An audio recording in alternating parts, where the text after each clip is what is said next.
प्रिय मित्रों नमस्कार। मैं अजय सोलंकी एस्ट्रो एडवाइज़र और इसके साथ ही फ्लूटिस्ट यानी बांसुरी वादक। आज के ज्योतिष एपिसोड में अपने एस्ट्रो चैनल में मैं आपका हार्दिक स्वागत करता हूं। आज के ज्योतिष एपिसोड में मैं आपको बतलाने जा रहा हूं कि कन्या लग्न राशि के लोगों के लिए अप्रैल के माह में उनकी गोचर कुंडली में अप्रैल माह की उनकी गोचर कुंडली में क्या खास बातें हैं। मित्रों, यह कन्या लग्न राशि के लोगों की अप्रैल माह की गोचर कुंडली है। अप्रैल माह में जो ग्रहों की स्थिति परिवर्तित हो रही है, उस परिवर्तित स्थिति के अनुसार मैं आपको बतलाऊंगा। मित्रों, शुक्रदेव जो हैं अपनी वृष राशि में प्रवेश कर रहे हैं। वृष राशि शुक्रदेव की स्वराशि होती है। 6 अप्रैल से शुक्रदेव वृषभ राशि में गोचर कर रहे हैं, इसमें विराजमान हो रहे हैं 6 अप्रैल से। और उनकी जो वृष राशि है वो नवम भाव में है, जो कि त्रिकोण का भाव कहलाता है, भाग्य भाव कहलाता है। शुक्रदेव की यह स्थिति त्रिकोण के भाव में स्वर राशि में विराजमान होना शुक्रदेव द्वारा लक्ष्मी योग का निर्माण कर रही है। मैं आपको पहले योग बतला देता हूँ, कौन कौन से योग अप्रैल माह में बन रहे हैं। इन योगों के विषय में मैं और इनसे प्राप्त होने वाले लाभों के विषय में मैं आपको बतलाऊंगा आगे। और बृहस्पति देव जो हैं स्व राशि में विराजमान है, मीन राशि में, और लग्न से केंद्र के भाव में है। यह स्थिति बृहस्पति देव द्वारा हंस राजयोग का निर्माण कर रही है।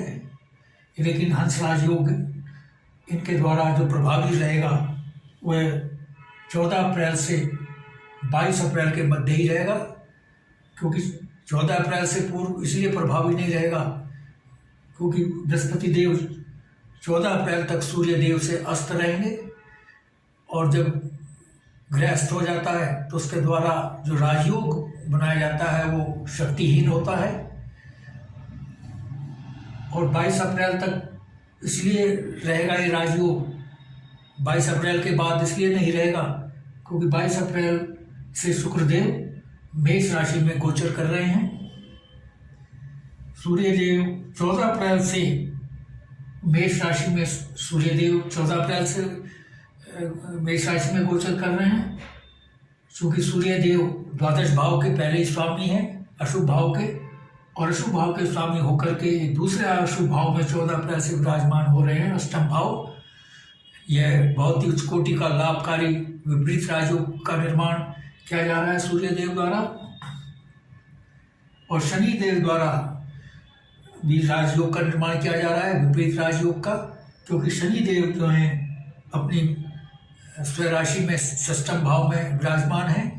शनिदेव द्वारा भी विपरीत राजयोग का निर्माण किया जा रहा है। अब मैं आपको इन राजयोगों से मिलने वाले लाभों के विषय में आपको बतलाऊंगा कि अप्रैल माह में आपको इनसे क्या लाभ होगा। शुक्रदेव द्वारा, जैसा मैंने बताया, लक्ष्मी योग का निर्माण किया जा रहा है। लक्ष्मी योग, जैसा कि इसके नाम से ही जाहिर है, धन का भारी आगमन, धन वैभव सुख समृद्धि में वृद्धि। चूंकि शुक्रदेव त्रिकोण भाव के स्वामी हैं, अपनी राशि में स्वराशिस्थ हैं, यह स्थिति भाग्य भाव में भारी वृद्धि कर रही है। आपके भाग्य में भारी उछाल आ रहा है। 6 अप्रैल से भाग्य में वृद्धि होगी और आपके पिता से संबंध बेहतर होंगे। आपके पिता का जो स्वास्थ्य पूर्व में खराब चल रहा था उसमें सुधार होगा, अच्छा तालमेल मिलेगा, पिता पुत्र में अच्छा तालमेल बनेगा। और चूंकि शुक्रदेव जो हैं द्वितीय भाव के स्वामी हैं, द्वितीय भाव बचत भाव कहलाता है, वाणी का भाव कहलाता है, परिवार का भाव कहलाता है। आपके बचत में बेहताशा वृद्धि होगी। धन में तो वृद्धि हो रही है, धन में वृद्धि के साथ साथ बचत में भी भारी वृद्धि होगी। और आपकी वाणी बहुत मधुर होगी। वाणी से आप अपनी वाणी से समाज के लोगों को प्रभावित करने में सक्षम रहेंगे। बृहस्पति देव द्वारा जो है हंस राजयोग का निर्माण किया जा रहा है, क्योंकि बृहस्पति देव अपनी मेन राशि में केंद्र से लगन से केंद्र के भाव में विराजमान है। यह स्थिति हंस राजयोग का निर्माण कर रही है। हंस राजयोग भी बहुत लाभकारी होता है, उस कोटि का राजयोग होता है। यह राजयोग व्यक्ति को मान सम्मान, धन, वैभव, सुख, समृद्धि प्रदान करता है।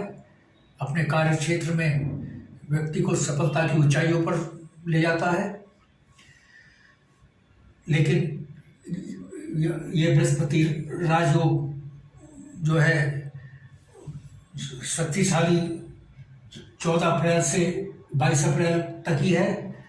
14 अप्रैल से इसलिए 14 अप्रैल से पूर्व ये राजयोग प्रभावहीन है, इसका कोई लाभ आपको नहीं मिलेगा, क्योंकि 14 अप्रैल तक बृहस्पति देव सूर्य देव से अस्त रहेंगे और 22 अप्रैल के बाद यह राजयोग समाप्त हो जाएगा, क्योंकि बृहस्पति देव 22 अप्रैल से मेष राशि में गोचर कर रहे हैं और 14 अप्रैल तक अस्त रहेंगे। 14 अप्रैल के बाद जब सूर्य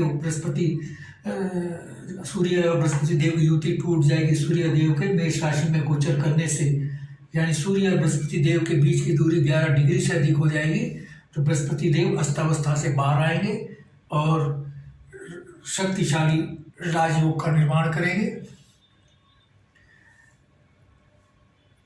तो चूंकि ये राजयोग जो हंस राजयोग है सप्तम भाव में बन रहा है। सप्तम भाव जो है विवाह का भाव है। आपके लिए विवाह के प्रस्ताव आएंगे, आपको मनचाहा जीवन साथी मिलने की प्रबल संभावना है, क्योंकि बृहस्पति देव एक शुभ ग्रह हैं और हंस राजयोग का निर्माण कर रहे हैं। लेकिन सिर्फ 22 अप्रैल तक, 22 अप्रैल के बाद भी आपके पास विवाह के प्रस्ताव आएंगे, लेकिन उन विवाह के प्रस्ताव को आपको गहन जांच पड़ताल की जरूरत पड़ेगी। अगर बिना जांच परख के आप विवाह के प्रस्ताव को स्वीकार करेंगे तो वैवाहिक जीवन में के सुख में कमी आ सकती है। मनचाहा जीवन साथी नहीं हो सकता आपका। 22 अप्रैल के बाद मनचाहा जीवन साथी पाने के लिए आपको मेरा सुझाव है कि आप कुंडली का मिलान करें, गुणों का मिलान करें। हाँ, 22 अप्रैल से पूर्व तो स्थिति आपकी दूसरी है। 22 अप्रैल से पूर्व आपको तो बहुत ही अनुकूल जीवन साथियों के प्रस्ताव आएंगे, लेकिन 22 अप्रैल के बाद वैसे प्रस्ताव में कमी रहेगी। प्रस्ताव तो आएंगे लेकिन अनुकूल जीवन साथी के प्रस्तावों की कमी रहेगी। इसलिए जांच परख कर ही विवाह कीजिए 22 अप्रैल के बाद। 22 अप्रैल से पूर्व 14 से 22 अप्रैल के बीच आप अपने जीवन साथी का चयन बगैर जांच पड़ताल के भी करेंगे तो भी आपको जीवन साथी आपके मन माफिक होने की संभावना है। और गृहस्थ जीवन आपका सुखमय रहेगा। जो कन्या लग्न के लोग हैं, बिजनेस में भारी ग्रोथ मिलेगी, लेकिन यह ग्रोथ मिलेगी सिर्फ 14 से 22 अप्रैल के मध्य। बिजनेस में भारी ग्रोथ, बिजनेसमैन के बिजनेस में मुनाफा होने की संभावना है भारी। और लेकिन 14 अप्रैल के बाद 22 अप्रैल के बाद जब बृहस्पति देव अशुभ भाव में चले जाएंगे तो स्थिति उलट हो जाएगी। बिजनेस में डाउनफॉल आपका होगा 22 अप्रैल से, संभावना है। आप सावधानी बरतें, किसी को पैसा उधार ना दें। पैसा उधार दिया हुआ फंसने की संभावना है। और 22 अप्रैल के बाद आप अपने बिजनेस पार्टनर से भी सावधान रहें, क्योंकि बृहस्पति देव जो हैं सुख सुविधाओं के भाव के भी स्वामी हैं, चतुर्थ भाव के स्वामी हैं, जो कि माता का भी भाव है, भौतिक सुख सुविधाओं का भी भाव है। 14 से 22 अप्रैल के मध्य आपकी भौतिक सुख सुविधाओं में भारी वृद्धि होने के योग बन रहे हैं। भूमि, भवन, वाहन से संबंधित भौतिक सुख सुविधाओं को पाने के योग बन रहे हैं। और चूंकि शुक्रदेव लक्ष्मी योग का निर्माण कर रहे हैं और शुक्रदेव लग्जरी के कारक होते हैं, विलासिता के आपका लग्जरियस मकान, लग्जरियस भवन, लग्जरियस वाहन और लग्जरियस इलेक्ट्रॉनिक गैजेट्स और लग्जरियस जितने तमाम प्रकार के आइटम्स हैं उनको खरीदने के, आप उनको पाने के भरपूर योग बन रहे हैं। और उनको पाने की, खरीदने की क्षमता भी आप में आ रही है, क्योंकि शुक्रदेव लक्ष्मी योग बना करके लग्जरियस भौतिक सुख सुविधाओं को पाने की क्षमता, वित्तीय क्षमता प्रदान कर रहे हैं। माता के से आपका बेहतर तालमेल रहेगा। लेकिन 22 अप्रैल के बाद बृहस्पति देव जब अशुभ भाव में चले जाएंगे, द्वादश भाव में, क्षमा अष्टम भाव में, अष्टम भाव कुंडली का सबसे अशुभ भाव होता है। रोग, मृत्यु, दुर्घटना, मृत्यु तुल्य कष्ट का भाव होता है। इस अशुभ भाव में चले जाएंगे तो चतुर्थ भाव की जो शुभता है उस पर नकारात्मक प्रभाव पड़ेगा। आपकी माता का स्वास्थ्य में कमी आ सकती है, अस्वस्थ हो सकती हैं, माता से तालमेल बिगड़ सकता है। लेकिन आप सावधानी अपनाएं, हैं तो अशुभता से बच सकते हैं। लेकिन चूंकि सूर्यदेव जो है 14 अप्रैल को मेष राशि में गोचर कर रहे हैं, सूर्यदेव मेष राशि में जाकर के विपरीत राजयोग का निर्माण कर रहे हैं। और जो विपरीत राजयोग बहुत ही लाभकारी उच्च कोटि का राजयोग होता है, यह अशुभ भाव में बनता है। और जिन अशुभ भाव में बनता है उनकी अशुभता समाप्त हो जाती है और शुभ फल प्रदान करने लगते हैं। क्योंकि सूर्यदेव द्वादश भाव अशुभ भाव के स्वामी होकर के अष्टम अशुभ भाव में विराजमान होने जा रहे हैं। द्वादश और अष्टम दोनों अशुभ भाव की अशुभता सूर्यदेव समाप्त कर रहे हैं। यह अष्टम भाव सबसे अशुभ भाव है, जैसे मैंने बताया। ये असाध्य रोग, मृत्यु, दुर्घटना, मृत्यु तुल्य कष्ट का भाव है। सूर्यदेव जो है 14 अप्रैल से आपको एक सुरक्षा कवच प्रदान कर रहे हैं। मजबूती से विपरीत राजयोग का सुरक्षा कवच आपको मिल रहा है सूर्यदेव से। दुर्घटनाओं के खिलाफ, असाध्य रोगों के खिलाफ, मृत्यु तुल्य कष्टों के खिलाफ आपको एक सुरक्षा कवच मिल रहा है। और इसके साथ ही क्योंकि ये विपरीत राजयोग द्वादश भाव में भी बन रहा है, आपके मेडिकल बिल में कमी आएगी। अस्पताल के खर्चे का भाव है, अस्पताल के खर्चे में कमी आएगी, हैं। अस्पताल के खर्चे में कमी इसलिए आएगी क्योंकि शनिदेव भी विपरीत राजयोग का निर्माण कर रहे हैं, जो कि रोग, ऋण, शत्रु का भाव है, उसके स्वामी हैं। और उसके स्वामी होकर के ये अशुभ भाव में विराजमान है। यह स्थिति शनिदेव द्वारा विपरीत राजयोग का निर्माण कर रही है, यानी रोगों से आपको निजात मिल रही है, रोगों से आपको मुक्ति मिल रही है, इम्यूनिटी प्रदान कर रहे हैं शनिदेव। इसलिए चिकित्सा व्यय में कमी आएगी। और चूंकि सूर्यदेव भी विपरीत राजयोग का निर्माण कर रहे हैं और द्वादश भाव में भी उसमें शामिल है, जो चिकित्सा व्यय का भाव है, और रोगों से आपको निजात मिल रही है, इसलिए चिकित्सा व्यय समाप्त होना स्वाभाविक ही है। और सूर्यदेव जो है विदेश में जाने का योग बना रहे हैं। विदेश में आपका बसने का योग नहीं बना रहे हैं, सिर्फ विदेश में जाने का योग बना रहे हैं। वहाँ से पैसा कमाकर आप वापस आएंगे, ऐसा योग सूर्यदेव बना रहे हैं। लेकिन इसके साथ ही बृहस्पति देव भी चूँकि शुभ ग्रह हैं, वो भी विदेश में जाने का योग बना रहे हैं। लेकिन बृहस्पति देव चूँकि शुभ ग्रह हैं, वो विदेश में बसने का योग बना रहे हैं। दो योग विदेश में जाने का योग बन रहा है।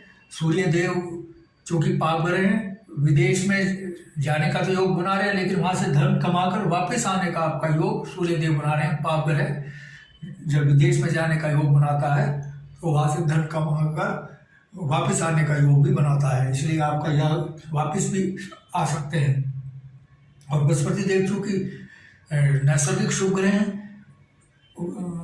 आपका विदेश में बसने के योग बन रहे हैं। विदेश में जब बसेंगे तो आपका वापस न आने के योग होंगे, यानी दोनों प्रकार के योग बन रहे हैं। विदेश में शिक्षा हासिल करने के भी योग बन रहे हैं। तो लेकिन एक नकारात्मक बात है, मित्रों, बुध देव जो लग्न स्वामी है, लग्न कुंडली है, कुंडली के सर्वे सर्वा होते हैं, वह शुभ भाव में विराजमान है। यह कुंडली के लिए शुभ नहीं होता, क्योंकि जब लग्न का स्वामी अशुभ भाव में विराजमान हो जाता है तो कुंडली का जो फायदा मिलना होता है, जो योग बनते हैं लाभकारी, उनका जो इतना फायदा मिलना होता है उतना नहीं मिलता। लेकिन मिलता अवश्य, इन राजयोगों का अवश्य फल मिलेगा, लेकिन फलों में कटौती अवश्य होगी, कमी जरूर आएगी, कमी जरूर होगी। जो राजयोग मैंने बताए हैं, जो योग बनते हैं लाभकारी, क्योंकि लग्न स्वामी जो है अशुभ भाव में विराजमान है, अष्टम भाव में। और चूंकि जो लग्न स्वामी हैं वो कर्म भाव के भी स्वामी हैं और अष्टम भाव में विराजमान हैं। कर्म क्षेत्र में जो नौकरी में है उनकी बहुत से अनबन हो सकती है, अनावश्यक विवाद से बचें। लेकिन चूंकि शुक्रदेव जो है द्वितीय भाव के भी स्वामी हैं, बहुत ही शुभ दे रहे हैं, शुभ स्थिति आपको दे रहे हैं, आपकी वाणी को मधुर बना रहे हैं। आप अपनी वाणी से, वाक्पटुता से अपने बॉस को प्रसन्न करने में कामयाब होंगे, आप स्थिति संभाल लेंगे। कार्य क्षेत्र में वरिष्ठ जनों से, कनिष्ठ जनों से आपकी अनबन हो सकती है, लेकिन आप स्थिति को संभालने में कामयाब होंगे। आपकी वाणी मधुर रहेगी, वाणी अच्छी होगी, वाणी के प्रभाव से आप अपने बॉस से संबंध बेहतर बनाने में कामयाब होंगे। लेकिन बॉस आपसे नाराज होने की संभावना बन रही है और आपके आत्मविश्वास में कमी आ सकती है, आपके व्यक्तित्व के प्रभाव में कमी आ सकती है, क्योंकि बुधदेव जो है अशुभ भाव में है। और क्योंकि शनिदेव भी विपरीत राजयोग का निर्माण कर रहे हैं, यह रोग रहित शत्रु का भाव है। शत्रु आपके सामने टिक नहीं पाएंगे और जो मुकदमे चल रहे हैं, आपकी मुकदमे में जीत तय है। न्यायालय में जो वाद मुकदमा चल रहा है उसमें आपकी जीत 100% तय है और आप अपने प्रतिद्वंदियों को पीछे छोड़ने में कामयाब रहेंगे। और जो किडनी, लिवर, इंस्टेंटाइन से संबंधित रोग हैं, ये उन भाव का रोग कहलाता है। षष्ठम भाव किडनी, लिवर, इंस्टेंटाइन से संबंधित रोगों का भाव है। और चूंकि शनिदेव विपरीत राजयोग निर्माण कर रहे हैं, शनिदेव जो है वायु, कफ, पित्त, जोड़ों का दर्द, घुटनों का दर्द और आर्थराइटिस आदि का प्रतिनिधित्व करते हैं। इन तमाम रोगों से कन्या लग्न के लोगों को इम्यूनिटी मिल रही है, मुक्ति मिल रही है, इसलिए अस्पताल चिकित्सा में भी कमी आएगी। और सूर्य देव चूंकि द्वादश भाव में विपरीत राजयोग बना रहे हैं, ये शयन सुख का भी भाव है। आपको निद्रा अच्छी आएगी, मानसिक शांति मिलेगी आपको अप्रैल माह में। लेकिन बुधदेव चूंकि अशुभता पैदा कर रहे हैं लग्न स्वामी होकर के, लग्न स्वामी कुंडली का सर्वे सर्वा होता है, इसका शुभ होना, इसका शुभ भाव में होना बहुत जरूरी है। लेकिन अशुभ भाव में होने के कारण क्या नकारात्मकता कुंडली में उत्पन्न हो रही है। लेकिन आप रत्न धारण ना करें। बहुत से आधा ज्ञान वाले कहेंगे जी बुधदेव का रत्न, नीलम रत्न, बुधदेव का रत्न आप धारण करें, पन्ना रत्न धारण कर ले तो आपको राहत मिलेगी। बल्कि अशुभता, और अगर आपने रत्न धारण किया बुधदेव जी का तो अशुभता और बढ़ेगी, अशुभता में और वृद्धि हो जाएगी, कुंडली की अशुभता और बढ़ेगी। इसलिए रत्न ना धारण करें, बुधदेव के जो रत्न हैं उससे परहेज रखें। और शनिदेव चूंकि जो विपरीत राजयोग का निर्माण कर रहे हैं, पंचम भाव के स्वामी हैं। पंचम भाव आकस्मिक धन लाभ का भाव है। किसी भी स्रोत से आपको आकस्मिक धन लाभ हो सकता है। अप्रैल माह में प्रबल योग बन रहे हैं, आकस्मिक धन लाभ किसी भी स्रोत से हो सकता है। शेयर बाजार से आपको भारी लाभ हो सकता है और अप्रैल माह शेयर बाजार में इन्वेस्टमेंट करने के लिए आपके लिए उपयुक्त है। और संतान सुख आपको मिलेगा, ये संतान सुख का भाव है। जो विद्यार्थी शिक्षा प्राप्त कर रहे हैं उनको ग्रेड्स अच्छे मिलेंगे, उनको परीक्षा में बहुत अच्छी सफलता मिलेगी। मित्रों, बतलाने के लिए तो बहुत कुछ है, लेकिन वीडियो की लिमिटेशन है। वीडियो की लिमिटेशन के अंदर जो महत्वपूर्ण बातें हैं वो मैंने आपको बताई, लेकिन बताने के लिए और भी बहुत कुछ है, लेकिन वीडियो बहुत लंबा हो जाएगा। कुंडली एक महासागर होती है, मैं एक दिन तक भी लगातार बताता रहूँ वो भी कम रहेगा, क्योंकि कुंडली एक महासागर होती है। इसमें जितना प्रवेश करते जाएंगे उतने प्रोस कॉन्स और नई नई बातें मिलती जाएंगी। यदि आपके मन में कोई प्रश्न या क्वेरी है, आप कमेंट बॉक्स में कमेंट कर सकते हैं। और यदि आपको मेरा ये एपिसोड पसंद आया है, I request you to please subscribe my channel. मेरा चैनल सब्सक्राइब करने से आपको दो फायदे होंगे। एक तो सबसे पहला फायदा है ये होगा कि अगला ज्ञानवर्धक ज्योतिष का एपिसोड सबसे पहले आपके पास पहुंचेगा। दूसरा फायदा ये होगा, चूंकि मैं फ्लूटिस्ट भी हूँ, बांसुरी वादक भी हूँ, बांसुरी सिखाने के ट्यूटोरियल भी इसी एस्ट्रो चैनल में डालता हूँ। बॉलीवुड के सुपरहिट गाने, भक्ति गीत, देशभक्ति के गीत और एवरग्रीन रोमांटिक गाने बांसुरी से बजा करके संबंधित बैकग्राउंड म्यूजिक के साथ मैं इसी एस्ट्रो चैनल में मैं डालता हूँ उनका वीडियो। मेरे चैनल का भरपूर आपको लाभ मिले। I therefore request you to please subscribe my channel. और यदि आप अपनी जन्म कुंडली या जन्म पत्रिका की एनालिसिस करवाना चाहते हैं तो आप अपने प्रश्नों के साथ अपने बिल्कुल सही जन्म तिथि, जन्म समय, जन्म स्थान अपने प्रश्नों के साथ मेरे व्हाट्सएप नंबर 9411769698 पर भेज सकते हैं। मैं आपके प्रश्नों का तुरंत उत्तर दूंगा। बस आज इतना ही मित्रों, धन्यवाद, नमस्कार।